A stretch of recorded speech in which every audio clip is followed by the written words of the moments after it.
pentru semnarea contractului de grant pentru implementarea proiectului de renovare a sistemului de încălzire la Liceul Teoretic Todor Zanet din satul Congas, în valoare de $73.478 SUA, se invită domnul Iordan Iesepaș, directorul Liceului Teoretic Todor Zanet din satul Congas.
Уважаемый господин посол, уважаемый вице-министр, разрешите с вашего позволения говорить по-русски. Уважаемые коллеги, уважаемые друзья, я от имени всего нашего коллектива детей, от имени всех учителей нашей школы выражаю вам большую благодарность за то, что дали нам такую возможность, чтобы наши дети учились в более благоприятной обстановке, в более комфортных условиях, так как есть у нас проблемы. И слава Богу, что есть такие люди, что оказывают помощь детям.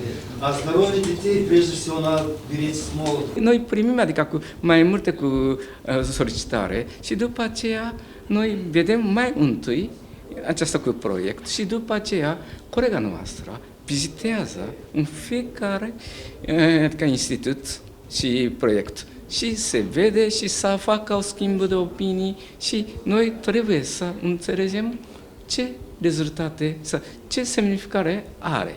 Și după aceea noi discutăm aici și după aceea noi trimitem la Tokyo recomandarea noastră. Trebuie să luăm adică recomandare, adică aprobarea din partea guvernului japonez. Așa noi facem. Noi trebuie să primim, adică înainte de licitație, noi trebuie să primim de această cu face și după aceea noi primim de cu raport ce a cumpărat și noi verificăm că ceea ce ne-a solicitat și ceea ce a cumpărat trebuie să fie cu aceeași nivel.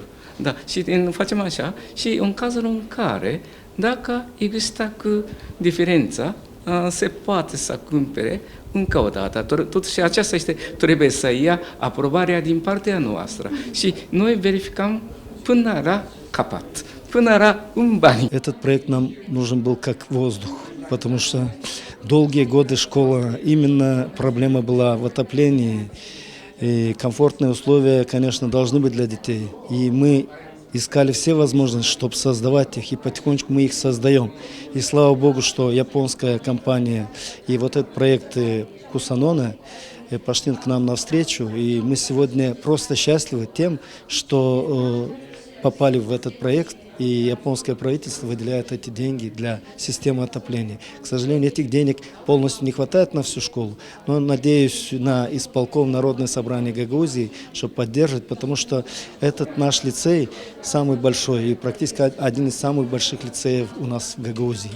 И от имени всех детей нашей школы, от имени всего нашего коллектива я выражаю благодарность и выразил послу Японии, тем людям, которые сумели нам этот контракт, проект, вернее, выделить. И с Божьей помощью, надеюсь, к следующему учебному году эта система отопления наша заработает. И дети будут учиться в нормальных условиях.